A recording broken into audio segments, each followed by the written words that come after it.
अगर आप F1 visa पर हैं, OPT पर हैं और बाहर ट्रैवल करके वापस US लौटने का प्लान बना रहे हैं तो ये वीडियो आपकी आंखें खोल देगा, क्योंकि एक ऐसी चीज़ हो रही है US एयरपोर्ट्स पर जो पूरी तरह से गलत है, लेकिन फिर भी CBP वाले स्टूडेंट्स को फंसा रहे हैं। I-20 का इलेक्ट्रॉनिक सिग्नेचर जो कि 110% वैलिड है, उसे कुछ ऑफिसर अब भी नकली मानते हैं। तो तैयार रहिए, आपको इस वीडियो के जरिए पूरी जानकारी हम देंगे, पूरी की पूरी पिक्चर आपको बताएंगे और बताएंगे कि US एयरपोर्ट पर स्टूडेंट्स के साथ क्या कुछ हो रहा है। Hi everybody, I'm Neha Upadhyay and you are watching NBT Tech Ed। दरअसल अभी हाल ही में एक स्टूडेंट जो OPT पर था US से बाहर गया और उसके बाद फिर वापस आया।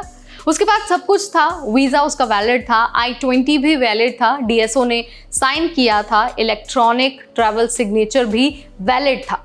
लेकिन एयरपोर्ट पर CBP ऑफिसर ने कहा कि ये इलेक्ट्रॉनिक सिग्नेचर वाला I-20 नहीं चलेगा, ओरिजिनल चाहिए। अब सोचिए, स्टूडेंट को टेंशन हो गई, कहीं उसकी एंट्री रोक ना दी जाए। CBP ऑफिसर ने ऊपर से ये तक बोल दिया कि तुम्हारी यूनिवर्सिटी ने नियम फॉलो नहीं किए हैं।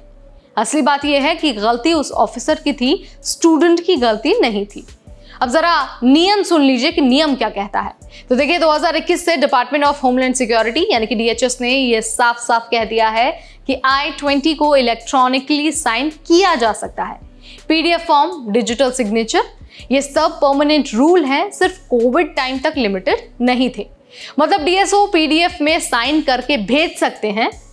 कोई भी स्टूडेंट उस I-20 का प्रिंट आउट लेकर अगर चला जाता है तो वो पूरी तरह से वैलिड है। इससे कोई भी इमिग्रेशन लॉ नहीं टूटता है। और जो CBP वाले कह रहे हैं कि उन्हें ओरिजिनल चाहिए, वो काफी ज्यादा आउटडेटेड सोच है। CBP ऑफिसर सारे वीजा हैंडल करते हैं, H-1B visa, L-1 visa, B-2 visa, यानी सारे के सारे जो वीजा कैटेगरीज हैं वो CBP ऑफिसर्स हैंडल करते हैं। हर किसी को हर अपडेट का पता नहीं होता है, इसीलिए ये कंफ्यूजन हो रहा है। अब देखिए, सिस्टम चाहे जो कुछ कहता है, लेकिन ग्राउंड रियलिटी यही है कि आपको थोड़ा स्मार्ट बनना पड़ेगा। सबसे पहले तो I-20 का प्रिंट अपने पास रखिए, भले ही वो इलेक्ट्रॉनिकली साइन क्यों ना हो। इसके अलावा ट्रैवल सिग्नेचर चेक करिए, OPT वालों के लिए 6 महीने से ज़्यादा पुराना नहीं होना चाहिए। इसके अलावा SEVP का ऑफिशियल डॉक्यूमेंट आपको अपने साथ रखना है। ब्रॉडकास्ट मैसेज 2015-03, उसमें लिखा हो कि इलेक्ट्रॉनिक सिग्नेचर वैलिड है। इसके अलावा यूनिवर्सिटी से एक छोटा सा लेटर भी आपको अपने पास रखना है जो ये कंफर्म करता है कि आपका I-20 वैलिड है। अगर CBP ऑफिसर आपको कुछ कहता है तो आपको घबराना नहीं है, कामली एक्सप्लेन करना है कि नया रूल क्या है और आप अपनी बात उनके सामने रख सकते हैं। तो मुद्दा यह है कि कानून तो बदल गया है, लेकिन हर ऑफिसर को कानून के बारे में पता अक्सर नहीं होता है। और जब तक सिस्टम पूरी तरह सिंक नहीं होता है, तब तक आपको खुद ही अलर्ट रहना पड़ता है।